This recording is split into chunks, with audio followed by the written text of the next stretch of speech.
दोस्तों, आपका गोपाल आजू का नमन। होली का पर्व आ रहा है। तांत्रिक क्रियाओं के लिए, बहुत सारी पूजाओं के लिए इसका विशेष महत्व है। इस पर्टिकुलर डे का आप भी कुछ करिए। भगवान न करे किसी को ज़रूरत पड़े, मैं तो कहता हूँ ज़रूरत ही ना पड़े किसी को, प्रभु का नाम ले सुबह शाम सबसे अच्छा। मगर भगवान न करे अगर ज़रूरत पड़े तब इसको आप कर सकते हैं। इसमें 7 यंत्र बनते हैं। वो यंत्र कैसे बनाने हैं वो मैं पूरी विधि बता देता हूँ। और ये इसका प्लस पॉइंट क्या है कि जिस कार्य के उद्देश्य से कर रहे हैं, बहुत सारे मल्टीपल रीजंस आपके, चाहे वो विवाह से संबंधित हो, या वो नौकरी से संबंधित हो, या वो कर्जे से संबंधित हो, या वो व्यापार से संबंधित हो, या किसी रोग से, किसी शोक से संबंधित हो, कोई प्रेम प्रसंग हो, कोई बिछड़ गया हो, कोई एग्ज़ाम में देने जा रहे हो, कोई साक्षात्कार में जा रहे हो, आप कोई ट्रेवल में जा रहे हो, कहीं किसी से कोई एनिमिक टेंडेंसीज हो गई हो, मल्टीपल बहुत सारे रीजंस। बस ये है कि रीज़न के अकॉर्डिंगली आपको तेल ले लेना है। इसको जलाना है किस तरीके से, वो एक बड़ा सरल सा विधि बता देता हूँ। सबसे पहले तो क्या कीजिए, मंत्र है एक, इस मंत्र का सतत जाप करते रहिए जब तक आप कार्य पूरा करते हैं। होलिका दहन की रात्रि में यंत्र को भोजपत्र पे लिखना है। अगर भोजपत्र उपलब्ध नहीं है तो आप सादा पेपर ले लीजिए आप। और जो इंक बनानी है वो हल्दी का घोल ले लीजिए, और इस हल्दी के घोल में या तो गेंदे का फूल मिल जाए आपको, या आपको गुड़हल का फूल मिल जाए, ये दोनों मिल जाए। इनको स्मैश कीजिए, इनकी शाही बन जाएगी, तो उसमें घुल जाएंगे जितने भी घुल सकते हैं। और कलम के लिए या तो चमेली की डंडी थोड़ी सी तोड़ लीजिए, या अनार की जो उसके फ्रूट ले लीजिए, या अनार की लकड़ी मिल जाए वो ले लीजिए, उसको पॉइंटेड कर लीजिए, वो कलम नुमा बन जाएगा आपका। उस कलम से भोजपत्र लिया है, ये पेपर लिया है सादा, आपने जो भी कुछ लिया है, इस यंत्र को अंकित कीजिए आप। और अंकित करने का विधान है, मैंने डायरेक्शन भी दे दिए हैं यंत्र में, लेफ़्ट टू राइट और डाउनवर्ड्स टू अपवर्ड्स। यानी कि जो लास्ट रो है वो पहले लिखिए। लास्ट रो मीन्स जहाँ पे 4, 5, 10, 13 लिखा है, फिर उस क्रम में 14, 9, 8, 1 लिखा है, फिर 6, 3, 12, 11 लिखा है, फिर 8, 15, 2 और 7 लिखा है। इसी क्रम में जो इंक बनाई है, ये जो कलम बनाई है, ये इससे भोजपत्र पे या सादे पत्र पे ये यंत्र जो है इसको अंकित करना है आपको, और सतत मंत्र का जाप करते रहना है।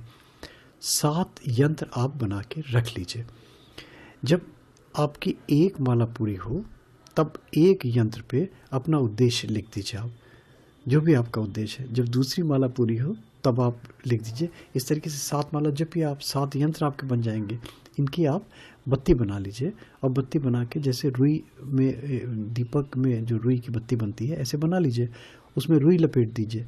तो ये जो पलीता कहलाता है मुस्लिम तंत्र में, ये पलीता जलाना, इसका बहुत महत्व माना गया है। इस बत्ती को जो यंत्र में आपने लपेट के बनाई है, ये तिल का तेल या सरसों का तेल अपने कार्य के उद्देश्य के निमित्त जिसके लिए कर रहे हैं उसके अकॉर्डिंगली तेल ले लीजिए आप। और ये फिर तदंतर में आने वाले 7 रविवारों को, संडेज को, जब भी आपको ज़रूरत हो, एक यंत्र आप लेके बैठिए। उस समय भी संडे में ध्यान रखें कि जो बेस्ट पीरियड होता है संडे के अर्लीस्ट पॉसिबल, है ना, जो ब्रह्म मुहूर्त होता है आपका, उसमें बैठे। और नहीं तो फिर जो भी कन्वीनियंट टाइम हो आपको। उद्देश्य है कि पीस हो, शांति हो बिल्कुल, जहाँ पे आप अपने मन से, अपनी आत्मा से, अपने बिल्कुल डेडिकेटेड होके आप एक तरफ कंसंट्रेट कर सकें, ध्यान कर सकें कि प्रभु मेरा ये काम करेगा ही करेगा। वो जो आपने लिखा है, आपने अपना उद्देश्य लिखा है, उस उद्देश्य को मनन करते रहें। जो मंत्र है, इस मंत्र का सतत जाप करते रहें। कम से कम 7 माला संडे को जाप करनी है।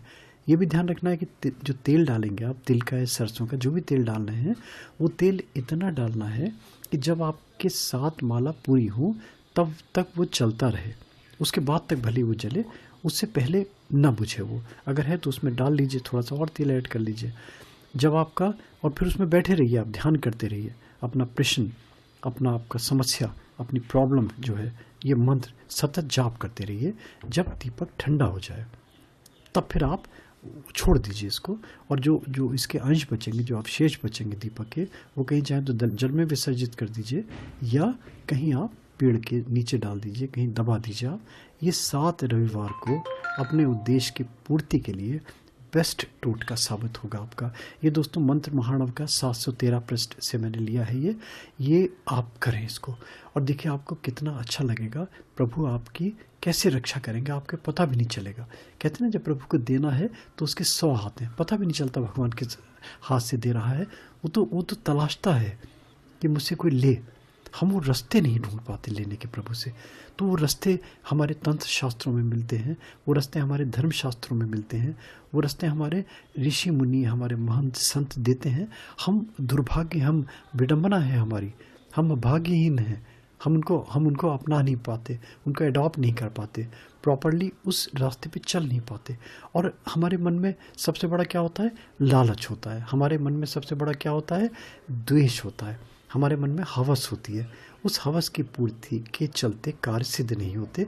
तो वो सबसे पहले छोड़िए और भगवान को अपने आप को समर्पित करके, अपने आप को सरेंडर करके ये आप करिए। 7 रविवारों में देखिए प्रभु कैसे आपके ऊपर प्रसन्न होते हैं। दोस्तों ये अच्छा लगता है तो प्लीज़ यूट्यूब में इसको वायरल करें, सब्सक्राइब करें और ताकि और लोगों का भी भला हो। एक सब्सक्राइब के बटन के पास में एक घंटे का चिन्ह भी बना हुआ है, उसमें चाहें तो क्लिक कर दें आप। तो फिर मेरे जो अपडेट्स हैं वो आपको रेगुलरली नोटिफिकेशन आपको पहुंचता रहेगा उसका। थैंक यू दोस्तों, थैंक्स फॉर हियरिंग गोपाल।